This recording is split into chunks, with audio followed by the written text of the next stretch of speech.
I'm Glenn Morris and I'm the General Manager of Fig Trees Organic Farms, and we're standing on Billabong at the moment, which is the beef property at Inverell. When I started to manage Wilton Park and Billabong, they both started off in a similar state. They'd been overgrazed, there'd been a chemical farming history, the soil biology wasn't there, the soil structure wasn't there, the water would scream off the landscape. So it was all about getting that soil health back, getting that humus back in the soil and bringing it back to a living landscape. I think one of the things to understand when we're trying to regenerate a property is that we really just need to give it the time to recover, and gradually, bit by bit, the whole landscape starts to repay you. And the tool that we use for bringing the humus levels up is basically we're using the livestock and building the soil.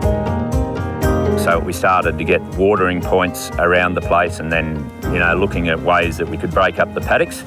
And swales are basically an interception bank that's built on the contour.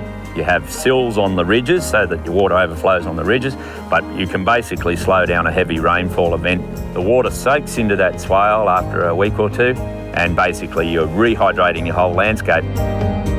If those swales weren't in place, we would have had, more water running through the gullies, which are still, suffering from those old days of overstocking and chemical farming. So I'm very proud to say that at the moment they're fully charged and working a treat. Through my research on humus, I discovered that if you can get your soil levels up to 10% humus, the maths is pretty simple. You're storing 1.6 million litres of water in every hectare, which is the basis of an ongoing water cycle, which is the basis of securing Australia's water supplies if we do it over the whole catchment. It was pretty exciting when I realised the same thing I needed to do to increase beef production and pasture production was also the biggest solution the world has for dealing with climate change. So that's when I got passionate about, I need to get this message out there.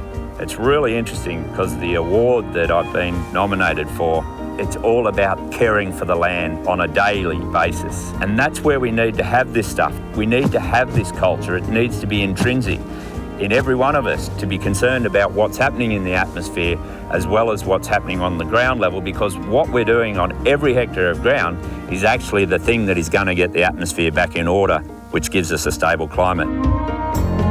We're all in this together, and I think we all need to get that culture of respect for the landscape back. So the whole catchment has to get on board with improving soil health, and that has a major effect on the big processes which are going to look after us for another 1,000 years.